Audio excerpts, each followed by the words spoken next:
began last time with the text in Genesis chapter 1 and the days of creation, the first 6 days of creation. On the first day, God created, we'll give an abbreviated version of that, I guess. God created light.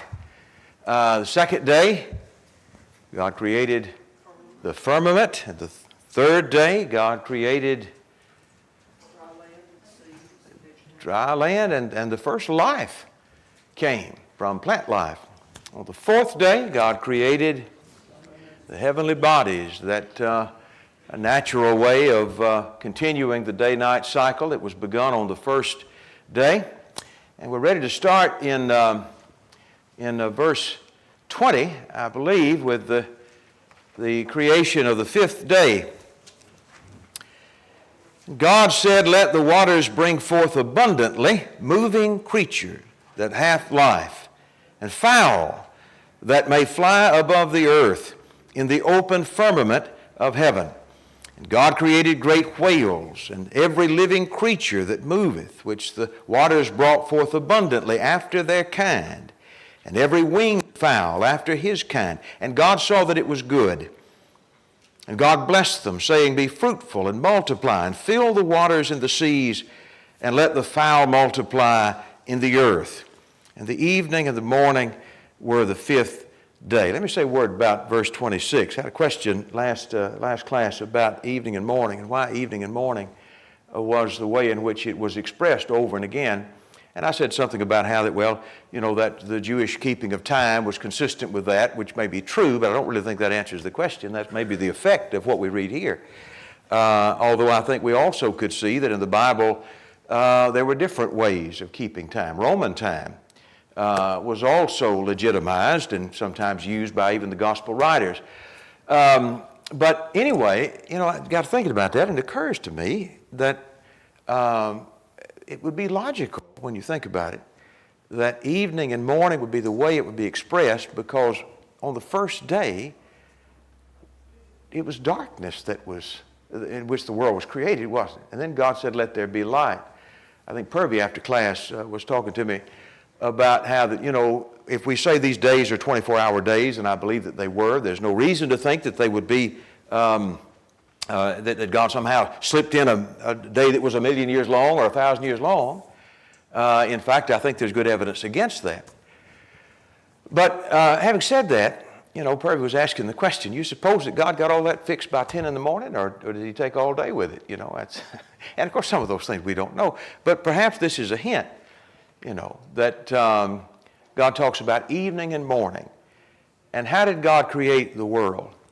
Without form, void. You can finish the sentence, I know. And darkness was upon the face of the deep. And the Spirit of God moved upon the waters. And God said, "Let there be light." It almost suggests the idea of the morning of darkness and the darkness and the light, taking up equal parts of the day. Perhaps that's so. Some of that we can't be definite about. But anyway, I thought it was a good question. I gave a poor answer to it. But I think when I look at the days, the first day sets the tone. The world began in darkness, and then there was light. And so that pattern is consistently repeated throughout the days of creation. Okay, day 5. We find here life in the sea and in the air. And one point that we might make from that is that when you look at the story, the account as it's given here, no doubt in abbreviated terms, we don't see the idea of a single pair that are made, of a fowl or of a fish. We see the seas are bringing forth life abundantly, and so with the fowl of the air. The animals, the land animals made from the earth. And we also, much less do we see the idea of just some amoeba, being created, and that just went into something else, which went into something else, and millions of years later. No, nothing like that. But God created animal life in abundance in the sea. Not just small animals that grew into big animals, but the idea of great whales. The word whale there may not be as specific as it might be in our usage, But the idea is that these were animals that were created full grown, and again that were made to reproduce after their kind. And so this animal life being created now for the first time on the fifth day, life in the sea, life in the air. You have a question or point about day 5? I had a comment about what you mentioned about the day. Yes, sir. You know, when I think about Exodus 20, and I'm sure Yes. we talk about the Ten Commandments there, where it mentions that's a week, 7 days. Right. Yes, sir. And he said on the seventh day, and he compares it to he goes back, doesn't he, to this first week. So the idea that the first week was some special millions of years contradicts Moses. That's a great point. Yes, sir. Good point. Someone else have a point to make. How about day 6? Verse 24, God said, "Let the earth bring forth living creatures after his kind, cattle and creeping thing and beast of the earth after his kind." And it was so. And God made the beast of the earth after his kind, cattle after their kind, and everything that creepeth upon the earth after his kind. And God saw that it was good. These are big sweeping categories. But the idea is that God, on this day, created all kinds of things that would roam upon the earth. You know, not to get too far afield, but do we find variation within species? Haven't we found different breeds of dogs that have been created? We're not thinking about that. We're talking about life being created. And so all these different categories of life, and these are not maybe the same that you might find in a zoology book today, but the idea is everything that roams upon the earth, all the animal life was made on the 6th day. But then we find that on that same 6th day, God created man. Before I get to that, let me just make the point that the quality of God's creation, it is good. It is hard to ignore that. We talked about the variety of plant life. Think about the variety of animal life. And, I don't think you need me to point this out. But, every time you go to the zoo and you see a rhinoceros, you think, who in the world thought of that? And in the next cage, you got a giraffe. And you said, who in the world thought of that? Well, I know who thought of it. You do too. From the littlest frog that we might find to the great whale that might roam and dominate the oceans, the idea of all of these different animals with all their different characteristics all came from the same God. We look out over the fields and we see the plant life that God has made. What was it that the Lord said, Solomon in all his glory was not arrayed like one of these? It takes your breath away sometimes. And you think about the beauty, the artistry of it all. You ever see some of these fellows that can carve statues that fit inside the head of a pin? I can't do that. I can't draw a circle. But here's this fellow, and he's got this ability, and he can create this little amazing little artwork that he has there. But what does that compare with what God has done? In the smallest little microbe, it's taken us all these centuries to develop a tool to even see what God not only created but designed. I don't know much about poetry, but I learned a few years ago where the word poetry came from. It borrowed from the Greek language. The word poetry, this particular definition, is a literary work in which special intensity is given to the expression of feelings and ideas by use of distinctive style and rhythm. That's one definition of poetry. And a poet is a type of artist that can paint a picture with words, and maybe we have been exposed to a little bit of that. But that word poetry comes from a Greek verb, and the verb is poieo, and it's a great verb.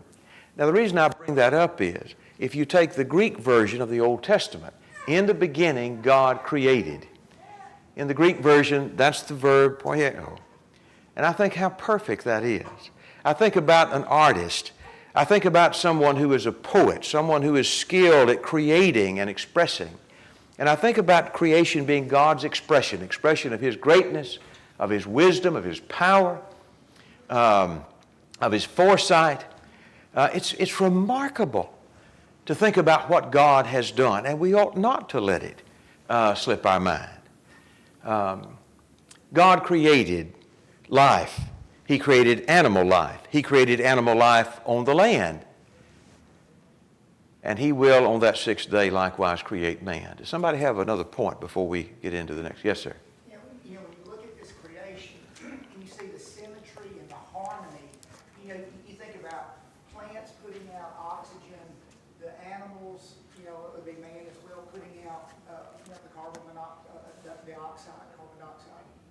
And you see how these things fit together. It's not like, this just does this and it's over here and this does this.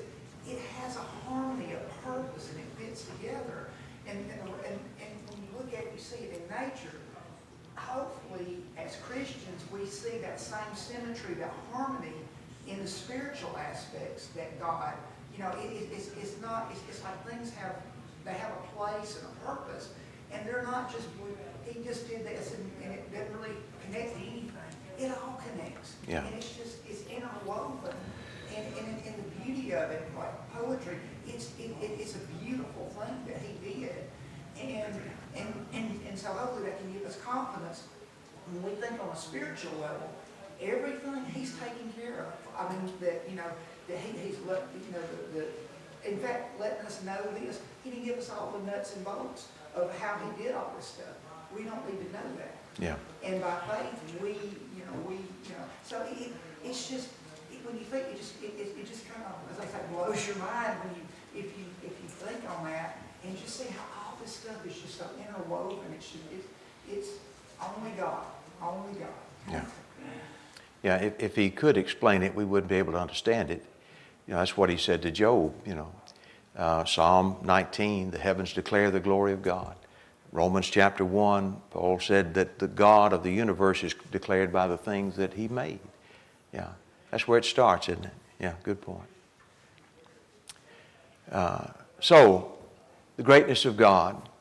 But I really think we haven't gotten yet to the point of all of it.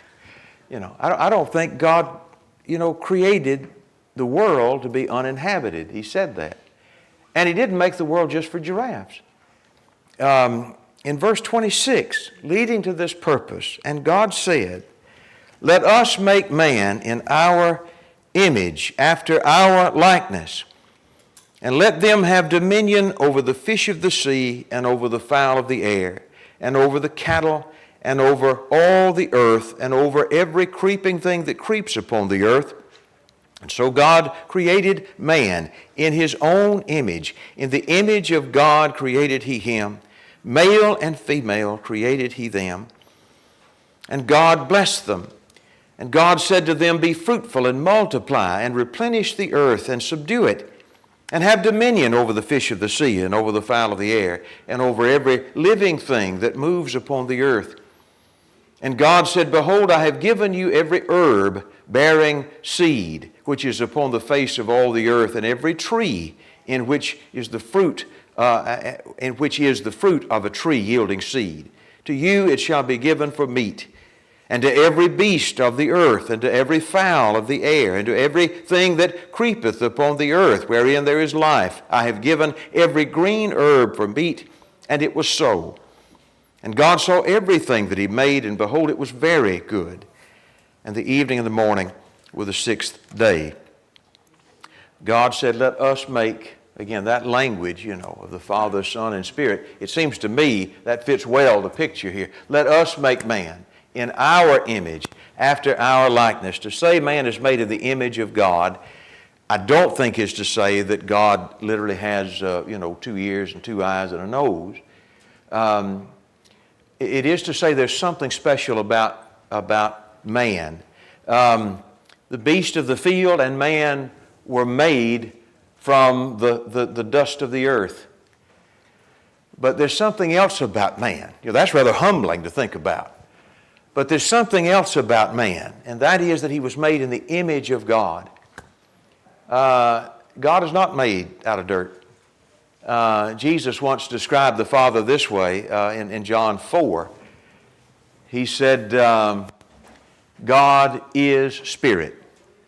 There's a spiritual aspect to God, and a spiritual essence about God, not just an aspect, an essence about it. We're made flesh and spirit. In fact, Paul said we're made body, soul, and spirit. It's that lives on, that is made after His image. Man is not like an animal, despite what people will say. He's not an animal. If he is, then there are a lot of serious consequences that come from that. But if you believe the Scriptures, then you know that there is something special about a man, about a human being, that is. He's made in the image of God, and because of that, everything changes. He's described here as having dominion over the fish of the sea and the fowl of the air. And I think that's important to recognize too. The humanist, atheist philosophy is that man is an animal, and so they come up with these crackpot ideas like speciesism. Speciesism. What is that even talking about? It means that if you think that your life is worth more than the life of an endangered fish, you're a speciesist. Well, there's a certain crazy logic about that. If there is no God, and if men are just animals, then why would you as an animal be worth more than some other animal? And there are all kinds of consequences that come from that as well. But the Bible picture is man made in the image of God, placed in a world in which he is intended to have dominion over the animals that God has made. I don't think that means, by the way, that men ought to be cruel. And I don't think that it means that we have ownership of the world. This world never will belong to me. But we're placed here by God and given a role. And we ought to be respectful of the fact that the world ultimately belongs to God and everything in it. But be clear about the fact, from a Bible point of view, the world doesn't know this. They don't want to know it. But man is created in the image of God. Verse 27. In the image of God created He him, male and female created He them. Here's another news flash. How many genders are there? 2? You sure about that? You ever been to, what's the name of the place over here? The Middle Creek Medical or whatever it is? Last time I went there, they gave me a computer, which I love. They gave me a little tablet, and it had a drop box. It had 27 genders on there. I knew then I was in the wrong place. Maybe it wasn't Middle Creek. I don't want to falsely accuse. It's one of those places over there by Macador. Anyway, I mean, that's how silly we are. When you just put God out of the equation, common sense is uncommon. And really, you can't fit anything together without God. And this is why we've become so morally bankrupt and dark, and we can't answer the simplest questions. And if we do, we get the wrong answer. But this is a really important passage and deserves more time than we're going to give it this evening. But this really sets the tone for who we are. If we are indeed made in the image of God, and if there's a part of man that's intended to live on, even the body is intended to be changed and to be fitted for eternity. If that's true, everything changes. And if it's not true, none of it matters. This is square one. And if we get that wrong, there's no way we're going to wind up in the right place. The man who doesn't believe this passage doesn't know who he is. He doesn't know where he comes from. He doesn't know where he's going. He has no idea what he's supposed to be doing while he's here. And these are the people who stand and look down their nose at you as if somehow you've got a problem. It is a shame. Any further questions or point about chapter 1? Yes, sir. When you think about man, and you're exactly right, that spiritual element, if you will, it makes man different than animals. But man's also on a higher plane in his ability to reason, to his ability to choose. You look at the whole animal, I mean, while they're driven by instinct, and yes, they, have some very limited, people try to say, oh, they learn things and they can do this. There's no what they get approach anywhere near what mankind can do. you know, God, it's like God's intent was to give man the ability to choose, you know, and not, animals are kind of regulated a certain way. But man is in a completely different situation. I mean, just physically is what I'm talking about. Yeah. You know, and how people can't see that, to think that we're just a higher reasoning, you know, we can't help, you know. Yeah, you make choices every day. And there is a difference, it's a huge difference. And the ability we have to learn and reason and how we are able to communicate and change and this and that. It's just, we're just in a completely different world, if you will. Yeah, well said. Yeah, somebody else. Yes, sir. Here, another thing that we're introduced to, another concept, and I think it's about the Hebrew. I think as far as the original that we're introduced to, the idea of repetition, emphasizing something. Yeah. You know, he says it twice in verse 27. God created man in his image, in the image of God he created him. And then the other thing that it's not translated like this in the King James Version, but when God made everything and behold, it was very good. It's not actually, if I remember correctly, not a word in Hebrew for very. It just says good. Right, the double. Yeah, so that's right. People ask, well, why are things repeated in the Bible like this? And it's because God is calling special emphasis to it. Yeah. So God is calling special emphasis to the fact that man is made in his image. Special emphasis out of all of the things. He wants you to pay double attention to that passage. Yeah, that's exactly right. Yeah, that's right. Yes, sir. Just one more comment on the language there. It was pointed out to me not long ago in talking about the rest of the creation after its kind, I think that's repeated about 7 times. And then it's not until you get to man in our own image. So there's just so many distinctions made with mankind that we can't miss if we're paying attention. Yeah, well put. And like Don said, you know, Coco the gorilla can sign some words. Nobody wants Coco to drive their bus or to fly the plane that they're in. I mean, there are animals, they're sweet, and some are more like man. They're more intelligent, and they're more, yes, indeed, great. They're likewise a witness of God. But as far as I can tell, you know, human beings are unique and special in the way they're made. And the thing about that is, as you've been pointing out, that is a blessing, but with every blessing comes a responsibility. On the day of judgment, some folks probably rather be a garden worm than have to answer for the way they've wasted the gift that God has given.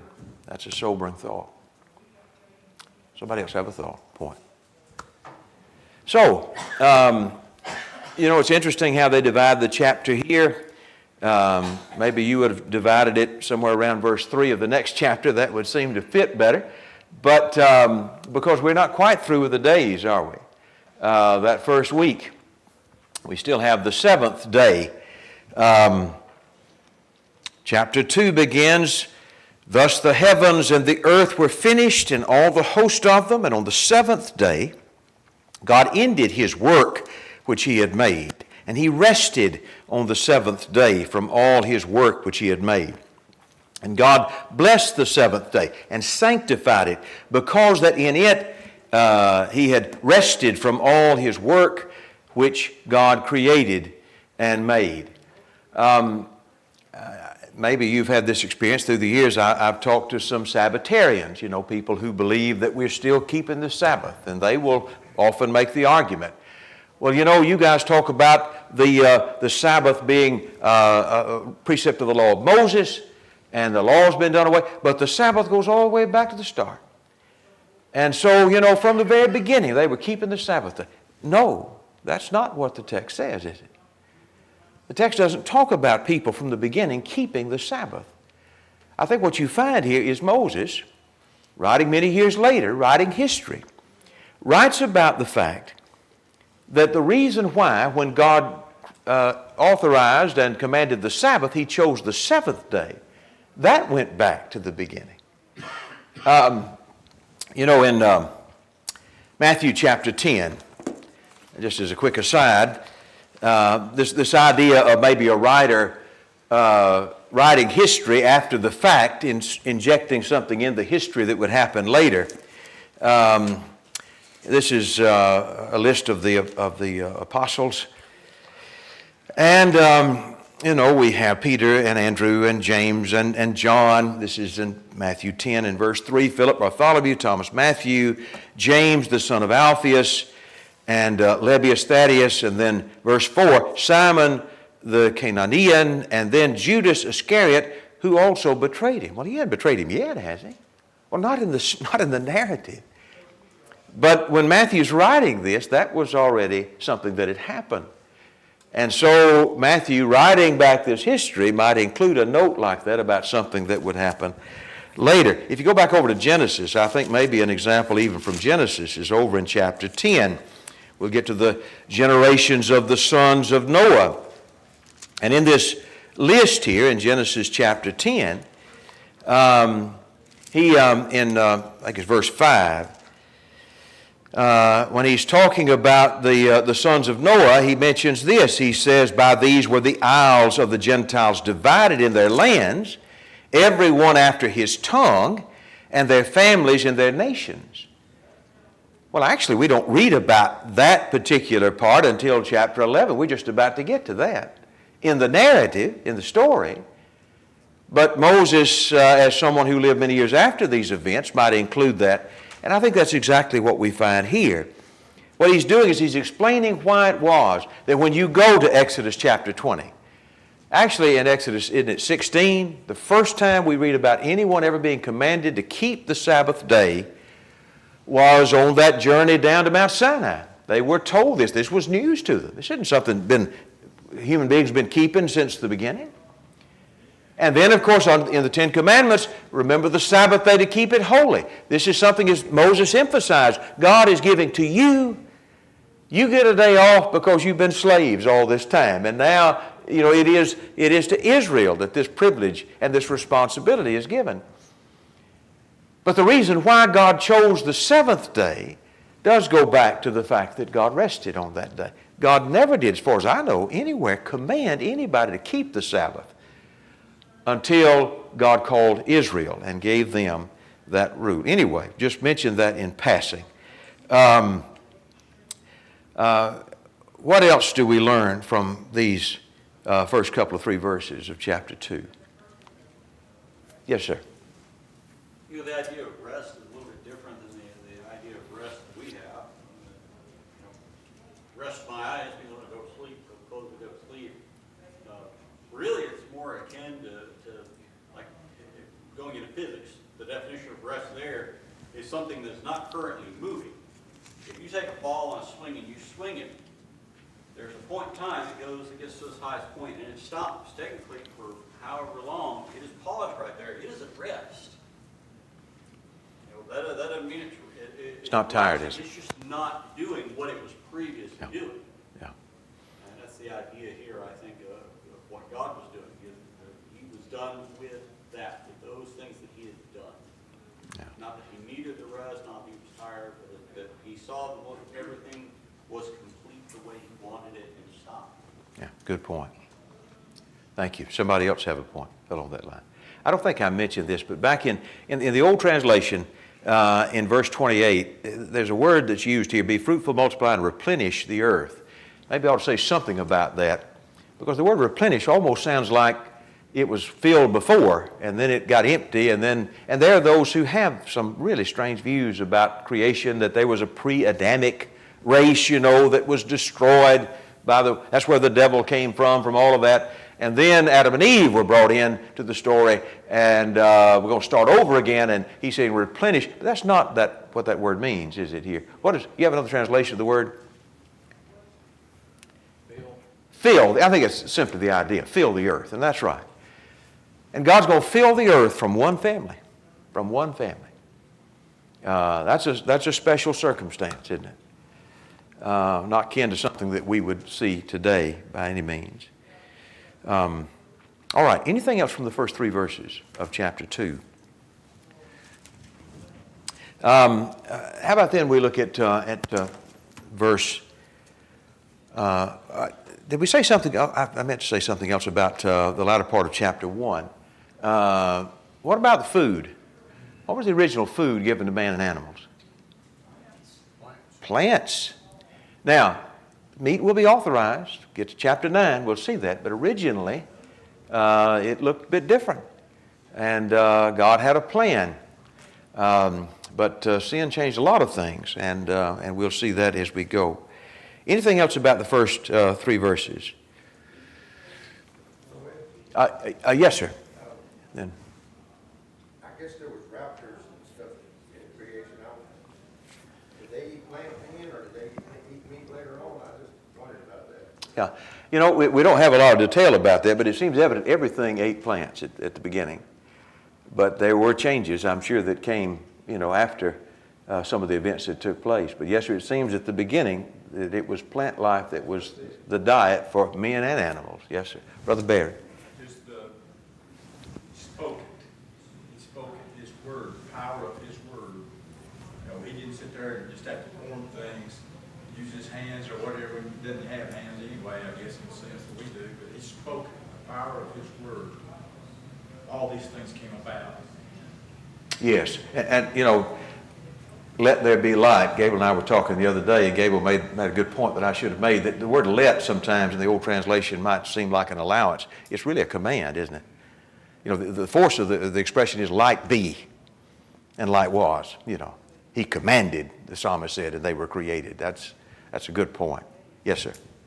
Another thing, we'll get to it, much later on in the study about when the Lord talks about the lion laying down, with the lamb and not hurting and everything.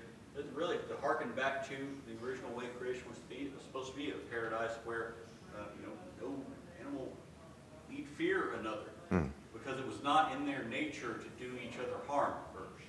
It was not how that was made. And so he talks about that. He talks about it. I think there's a link there between you to harken back to. This is the way he meant it to be, and the way it would be in the future at some point.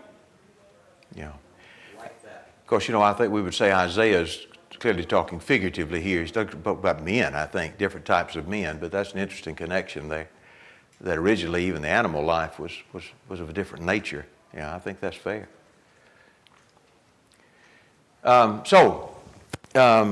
Let's look in verse 4. These are the generations of the heavens and the earth when they were created in the day that the Lord God made the earth and the heavens. Every plant of the field before it was in the earth, and every herb of the field before it grew, for the Lord had not caused it to rain upon the earth, and there was not a man to till the ground. But there went up a mist from the earth, and watered the whole face of the ground. And the Lord God formed man of the dust of the ground, and breathed into his nostrils the breath of life, and man became a living soul. Okay, this is an interesting passage, and is sometimes, I think, been, if I understand it, at least misunderstood by people who think this is another creation going on here. I don't believe that that's really so. I think that there may be more detail given here. But I think the events we're going to read about in chapter 2 were things that happened in those 6 days. Let me start off with that expression there, the generations of the heaven and the earth. Your translations all say that in verse 4, something like that? Generations. History is a great translation of that. I think that's a good way to say that. Generations in the sense of not always a genealogy, but a history. And one way, there's several ways, we've suggested one that's rather obvious, how you divide up the book of Genesis. The first 11 chapters, as we again divide the book, would fit pretty well with the idea of the ancient history of man. And then 12 through 50, we're going to be looking at the family of Abraham and the messianic lineage, really. But anyway, this expression, the generations, we just find that repeatedly, don't we? Chapter 5 and verse 1, the generations of Adam. Later, the generations of Noah, the generations of the sons of Noah, the generations of Shem, Terah, Ishmael, Isaac, Esau, Jacob. One way to divide the book is just to use those as guideposts and make those your divisions of the book. But here we're going to find a little statement about the history of the heavens and the earth. And I think, again, this is not a second phase of that will come after the events of chapter 1. I think this is an explanatory passage to tell us particularly about a place called Eden and a garden that God planted there. The way I read the passage, and you can just consider this for what it's worth, the Lord intends to have a place for man to cultivate. And so God created the plant life on day 3, didn't He? But there was not a cultivated place. And there were 2 reasons, I think, for that, why it not yet had happened. Number 1 was the rain had not yet come, and number 2 was what? Not a man to till the ground. But what did God do? And I think He did this in the first 6 days, not sometime after. What God did was He sent the rain. And I think that's what, and Brother Walter was the fellow who I think learned me this. I don't think that the mist coming up that watered the whole earth is something opposed to rain or a substitute for rain. I think this answers the need in verse 5. And the other need in verse 5 was what? It need rain and need a man. So God sends the rain and God sends the man. This happened, I think, on day 6. That the Lord God formed the man of the dust of the ground and breathed to his nostrils the breath of life, and man became a living soul. He's already told us about that, but now with more focus, we're looking at the garden. When I think of chapter 2, there's that first part about, but I read about the seventh day and God resting, but I think the dominant theme in chapter 2 is man in the garden. And that's what I believe he's telling us about here. Verse 8. The Lord God planted a garden eastward in Eden, and there He put the man whom He had formed. And out of the ground God made to grow every tree that is pleasant to the sight, good for food, the tree of life also in the midst of the garden, and the tree of the knowledge of good and evil. Well, there's a lot to unpack there. But, notice in verse 8, God wants a place for cultivation. And so that cultivation will take place in a garden. The word there for garden suggests the idea again of an enclosure. I like in the Greek text, the Greek word for there is paradisos. What does that sound like? Paradise, yeah, and that's it. It's paradise. I think that word goes back to the Persian somehow. It's a later word. Book was written in Greek, was it originally? But that's what these great gardens that you can imagine that were in ancient Persia. That's what they called it, the paradisos. And so here's a great garden. I just cannot imagine how beautiful it was. And where was it? This garden? Okay, and what else? In Eden. It doesn't seem like that Eden was just the garden. God put the garden in Eden, which I think is interesting too. And eastward would be, I believe, in reference to Moses. Moses is writing this, and Moses is writing and saying this is out east in a place. It brings up this question, where's the Garden of Eden? You ever talk with a Mormon and ask them that question? You know what they'll tell you? If they will be frank about it. They think it was in Springfield, Missouri. Don't ask why. I can't tell. I couldn't make that up. That's true. I don't believe it was in Missouri. And but what he says here about the garden, to identify the place, is in verse 10. A river went out of Eden to water the garden. From thence it was parted and became 4 heads, and the name of the first is the Pison. That is it which compasseth the whole land of Havilah where there is gold. And the gold of that land is good, and there is bdellium, some versions say pearls, and the onyx stone. And the name of the second river is the Gihon, the same it is that compasseth the whole land of Ethiopia. And the name of the third river is the Hiddekel. The old translation, yours may say the Tigris. The word Hiddekel means rapid, and that'd be a good description of the Tigris. It is that which goes eastward, goes toward the east of Assyria. And the fourth is the Euphrates. Time's running out. Let me just say a word about the location of the garden. I don't know exactly where it was. And I've heard smart people, guys that I think really are bright people, that we're not going to agree about a lot of things. I think the guy up at, you know who Ken Ham is? He's the guy who runs the Creation Museum up there, I think, in Ohio, wherever it is, Kentucky. Pretty smart guy, and I've just seen, videos of him talking, and he, and he would make the point, I hope I'm not misrepresenting him, this is what I understand him to believe, is that we just can't have any idea where it was. The flood changed so much that we just have no idea. With all respect, it seems to me like that Moses, many years later, is referencing rivers that we do know, at least some of them, we know where they were. And so I'm just not sure that I can buy that. I saw a video from another guy, another Bible archaeologist. He'll take you just about to the address. He's found, the Tigris, the Euphrates are still there, but also the Pison and the Gihon rivers. One of those is a dry riverbed that runs through the Arabian desert. Things were very different then than they are now, but he can show you. He said, this is where it came in. And then they all ran out from the garden into the Persian Gulf. And so he can put a pretty small circle on it, being around the area where Iran and Iraq and Kuwait, the modern states, meet. That seems to me more reasonable. I'll tell you, if you go there, you won't see it because it's long gone. But the area, I think, is still there, and at least the rivers seem to be relatable. But this place, wherever it was, pretty sure it wasn't Missouri, but this place is where our story starts.